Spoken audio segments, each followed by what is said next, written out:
How hard is it to land Curiosity on Mars? On a scale from 1 to 10, landing on Mars is a 20.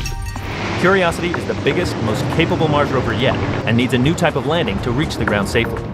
In this 7-minute trip to the surface of Mars, we have to slow down from over 13,000 miles an hour down to 0. Hundreds of things have to go just right.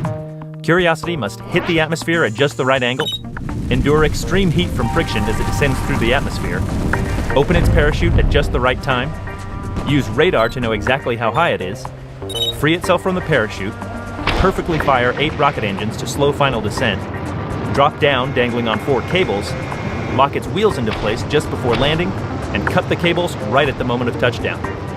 And even if we do everything right, Mars can always surprise us. It's a big challenge, but a big opportunity to help unlock the mysteries of Mars.